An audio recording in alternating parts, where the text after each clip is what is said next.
Assalamualaikum warahmatullahi wabarakatuh. Nama saya Nabila Tiara Nuraini dengan NPM 183112700650004 dari Program Studi Sistem Informasi Angkatan 2018. Pada kesempatan kali ini saya akan mempresentasikan jawaban ujian akhir semester mata kuliah Enterprise Research Planning kelas R04.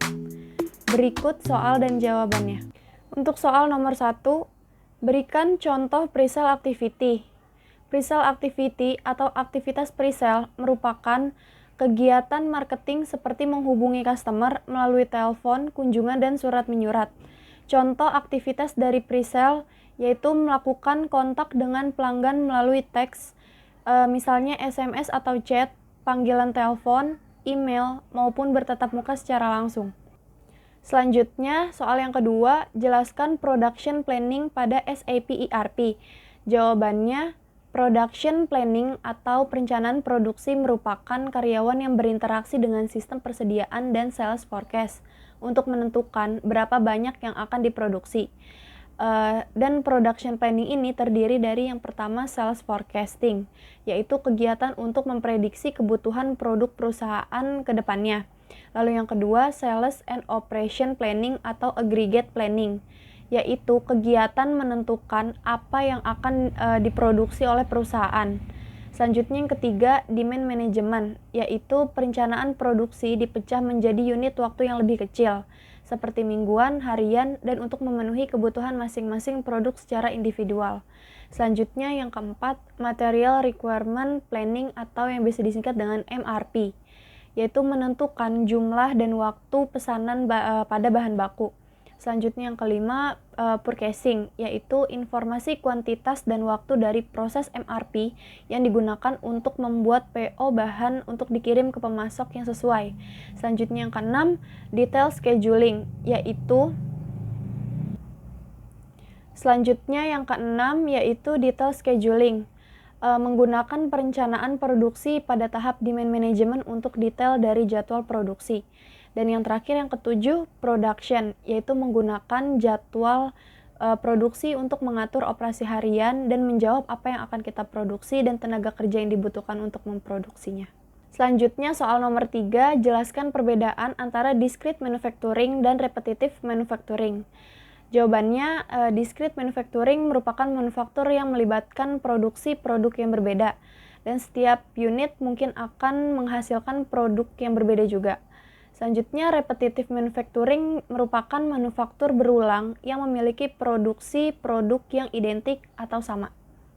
Selanjutnya, soal nomor 4, jelaskan dan berikan contoh Production Activity Control atau PAC. PAC merupakan teknik dan manajemen kapasitas yang digunakan untuk mengendalikan operasi produksi. PAC memiliki dua konsentrasi utama. Yang pertama, priority control, yaitu memastikan aktivitas produksi mengikuti rencana prioritas atau material requirement plan. Lalu yang kedua, capacity control, yaitu memantau work center untuk memastikan jumlah tenaga kerja, waktu peralatan, dan tersedianya untuk pekerjaan yang dijadwalkan.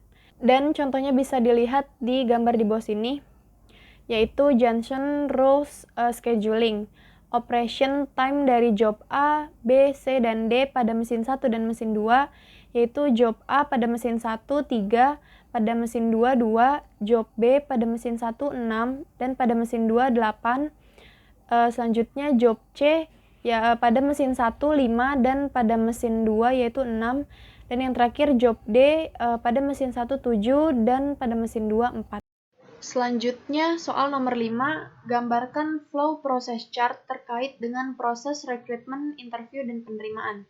Dan di sini telah terdapat gambarnya. Yang pertama, identifikasi kebutuhan penambahan pegawai. Selanjutnya mengarah ke melengkapi deskripsi dari pekerjaan.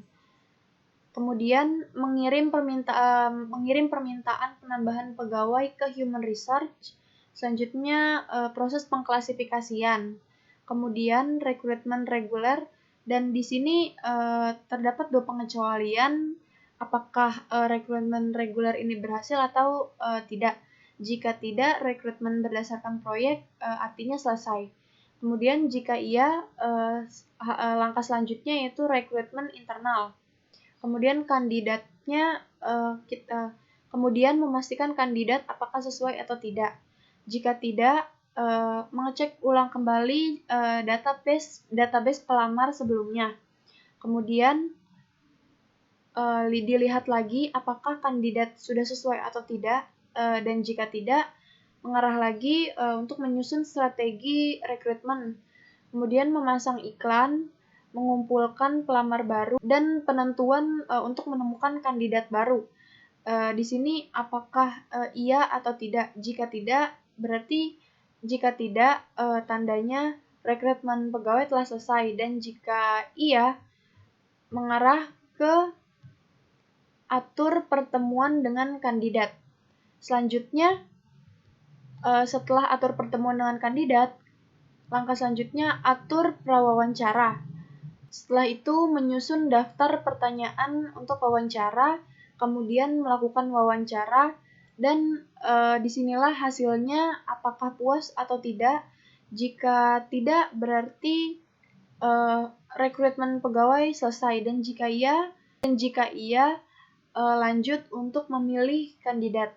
Selanjutnya, setelah memilih kandidat, mendiskusikan gaji yang akan dibayarkan oleh perusahaan. Kemudian membuat tawaran, dan kemudian mengkaji ulang apakah kandidat menerima atau tidak. Jika iya, langsung mengarah ke rekrutmen kandidat. Sekian presentasi jawaban ujian akhir semester mata kuliah Enterprise Research Planning kelas R04 yang dapat saya sampaikan. Mohon maaf apabila ada kekurangan dan kesalahan dalam penyebutan kata-kata. Wassalamualaikum warahmatullahi wabarakatuh.